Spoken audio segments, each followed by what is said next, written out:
Hello, everyone, and this is Evgenia again. And on this channel, we're talking about human brain health and mental wellness. And today we have a very special guest. This guest has not just professional background education in neuroscience and psychology. Her area and of expertise and the research she does, I believe, is absolutely outstanding because she researched human brain in a very specific time period, in a time of development. And today she will discuss and talk us about her last research that actually been published just recently in a very reputable journal. So we are very welcome Dr. Nafissa Ismail. Thank you so much for being with us today. Thank you so much for having me, Genia. And the first question is, why did you decide to research this particular subject matter? Why do you think it's important? Yeah, it's important because oral contraceptives have been available to women for a long time, since the 1960s. And we now believe that there is over 1 million women worldwide that are using these oral contraceptives, yet we know very little about what they do to the female brain. Especially to female brain in the stage of the development. Yes. So for one, we don't know what it does to the female brain in general. But then we also know that a lot of women are being prescribed these oral contraceptives quite young, not necessarily because they are sexually active, but to control other hormone-related dysregulation like acne, premenstrual syndrome, etc. And so they are prescribed these oral contraceptives, these synthetic hormones, very early, almost as soon as they begin their oral contraceptive, their menstruation, which means that they are still quite pubertal, early adolescent. And that's a period where the brain is naturally being quite remodeled and reorganized by our endogenous hormones. And it's a normal process, and it's normal that it takes place. But what worries us is when these synthetic hormones come on board, they suppress our natural endogenous hormones, and they kind of take over then the brain reorganization and remodeling that takes place at that age. And how that influence actually the brain? What's the main consequences? And so there are several. When we look in the literature, the findings are quite discrepant, and we can talk about why that may be if you're interested. But in general, what we see is that the synthetic hormones that we find in these oral contraceptives do alter brain structure. So they will change the volume of gray matter and the white matter. The gray matter represents the cell bodies of the neurons, whereas white matter represents more the axonal projections of the neurons. So we see changes there in specific regions within the brain, and these changes are even more prominent in women that began taking the oral contraceptives during puberty, early adolescence. And then we also find functional changes. So we see that when women are presented with various stimuli, they will react differently. Their brain will respond differently to these stimuli compared to women that are naturally cycling. What does it mean different? Is a time period of reaction slow? What does it mean different? Yeah, no, good question. So we didn't find any difference in terms of reaction time, but what we did see is when we were showing emotional stimuli to women, particularly negatively valent emotional stimuli, that the brains of the women that are on oral contraceptives react much more strongly, And so we find a lot more activation within the brain when a woman is presented with negative images, so images of violence, of death, of sadness. So these negative emotions for some reason, elicit more activation within the female brain. Another aspect, yeah, go ahead. I mean, basically that means that the whole idea that kids, like girls, taking those oral contraceptives, it's actually hurt their mental system. Basically, it's shown, your research showed very clear that actually after taking those pills, girls, they became less resilient. Their mental system, in terms of stability, right? So is understood, right? Girls, women who are not taking those pills, they actually a lot more positive in terms of mental wellness. They're more a lot stable and resilient, right? Yes. So what we do see is that women that are on oral contraceptives are going to be more likely to display symptoms of depression. They are going to be also more likely to use and need antidepressants compared to women that are naturally cycling. But it's important to also keep in mind that it's not all women that are going to show these effects on their mental health. Many women don't. And we don't quite know the exact percentage either, because a lot of women, once they go on oral contraceptives, within about 3 months, they will discontinue the usage. And then it's unclear whether they are going to try some other form of hormonal contraceptives or not. And so this is why we don't have the actual data, the actual statistics. But we do see that there seems to be, in some women, some link between using these oral contraceptives and the synthetic hormones that are found within these oral contraceptives on their mental health. However, I do want to say that this type of research is tricky. We don't want to say that oral contraceptives are bad and that women shouldn't take them. That's not the idea. There's been a lot of benefits to using oral contraceptives for women. It has allowed them to join the workforce, to become income earners, and really gain control over their body, and their reproductive system. So I think there's been a lot of advances that way for women. It has in some ways liberated women.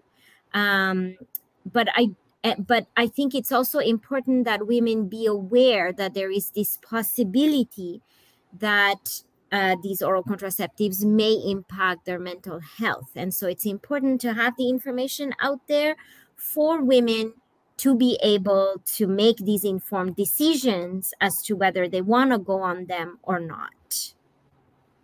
100%. I believe this information, those insights is absolutely must, to know, every single woman, every single girl, they should know about it. And doctors, I hope they will hear this message also.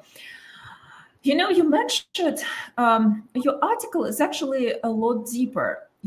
An article, you're talking about the axil, the connection to the gut, right? Because that's the more, as we know, most of us know that lots of hormones, they appear in intestine, right? For example, serotonin. Intestine is actually responsible for the appearance of the serotonin, which is like very big connection to the depression state. So what your research actually tells us about the influence of hormones on the gut microbiome? Yeah, that's a very good question. So we got interested in examining the link between the gut microbiome and perhaps the role it may play in mediating the effects of oral contraceptives on mental health. Because as I mentioned earlier, we know that it's not all women that are taking oral contraceptives that are going to see their negative effects on mental health. It's only some women. Looking into the literature, it looks like it's more likely women that may already be suffering from some symptoms of depression, and those may be more vulnerable to the effects of oral contraceptives. So not necessarily that they already had a diagnosis of depression, but they may naturally have a greater tendency towards depressive symptoms. And now taking these oral contraceptives may aggravate those symptoms. And we think that the gut microbiome may be playing a role in the aggravation of those symptoms. Because for one, we know that individuals with depressed symptoms have a different microbial composition than individuals that are not suffering from depression. So there's a link there between the bacteria that are in our gut and our mental state.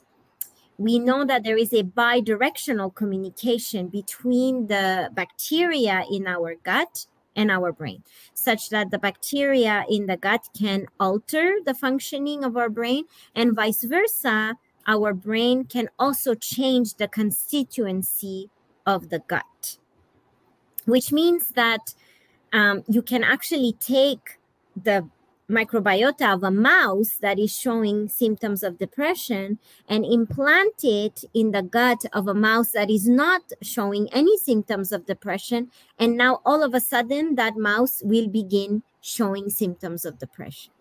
So the gut, there is a strong link then between the gut microbiota and depression. And because these contraceptives, these oral contraceptives, are consumed orally, they do, we think, impact the gut flora, you know? And so we're thinking that this may explain a little bit why we are seeing such discrepant findings in the literature, you know? So you'll see like differences in data that are coming from various regions between Europe and North America and Asia and so on. And one explanation could be the fact that individuals within these areas all have different gut microbiota because we have different diets, different lifestyles, and that impacts the bacteria in our gut, which may then have an impact on how we will process the oral contraceptive that is consumed. And that may mediate then the impact that it will have on our brain and the functioning of our brain. That's absolutely amazing. I mean, that's very good to know. And the question is there any way to protect gut from changing microbiota? Like, is there any ways to protect it from changes caused by hormonal contraceptives? Yeah, no, good question. We don't know for sure, but what we do know is that there are certain dietary lifestyles that will produce more inflammation within the gut. So diets that are more high fat will cause more inflammation within the gut, which means that they will have more inflammation producing bacteria within the gut. Mm-hmm. And those inflammation producing bacteria will cause the gut to become leakier. And so by becoming leakier, the toxins from the gut will now be able to enter the brain, you know, and cause neuroinflammation. And it's this neuroinflammation and overall low-grade inflammation that could predispose an individual to mental illness like depression. So one way to possibly prevent this inflammation, the gut inflammation, is for one to have a healthier diet, one that is more, that is higher on fiber, that is low fat, and that will help reduce the inflammation within the gut. And in the lab, we have also shown in our mouse work that actually using probiotics are also effective at reducing that leakiness of the gut and reducing the inflammation within the gut, and then decreasing neuroinflammation as well, and preventing then mental illness in our mouse model of stress. So we haven't yet looked at it with the oral contraceptives. That's our next step. but we are definitely finding benefits to using probiotics. That's amazing. I think it's very interesting information. It's very good to know. So what we can actually recommend to those girls who is actually taking currently, because probably some of them who is, who will listen, who will watch us, they will probably get scared a little bit, by influence on their health. So what can you recommend? What can we tell to those girls and women? So I would say that first, if someone has a tendency towards already expressing some symptoms of depression, before going on oral contraceptives, speak to your general physician. Try to see if maybe there is a possibility that you could try an oral contraceptives that has a low concentration of synthetic hormones, because there are so many different formulas of oral contraceptives that are available to women. And usually we just go with the one that is first prescribed to us, and then we kind of stick to it and continue. But, it's important to be aware that maybe the formulation that is present in that oral contraceptive is not quite right for us. And maybe we need to try other concentrations of hormones. So someone who already has a tendency for symptoms of depression, I would suggest trying a formula that has low levels of synthetic hormones. Then there is also one thing to keep in mind, that we have oral contraceptives that have progestin alone, and they don't have both estradiol, ethinyl estradiol, and progestins. So one thing to keep in mind is, maybe if you go on an oral contraceptive formula and you do end up feeling that you have symptoms of depression, know that there are other types of oral contraceptives that you could try and see if that helps.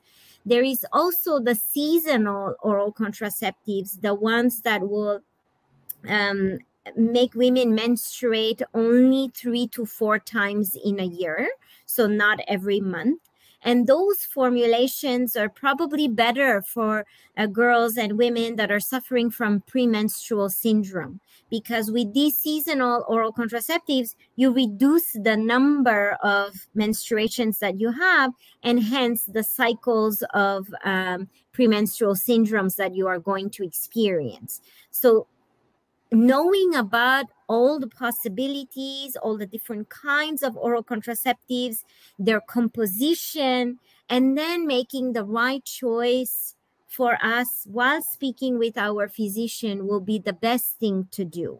Now, it's not easy, because there's not so much information out there, and which is why we are doing the research and hoping to put out more information and make it more available to girls and women that are on oral contraceptives or that are considering going on oral contraceptives. But speaking about it with the general physician and discussing the concerns and possible side effects are for now the best way to make the right decision. Great. Thank you so much. Dr. Nafissa, thank you so much. I really, really appreciate for being us today, explaining this very important subject matter. Thank you so much for your time. Thank you so much for being with us today. My pleasure. Thank you for having me.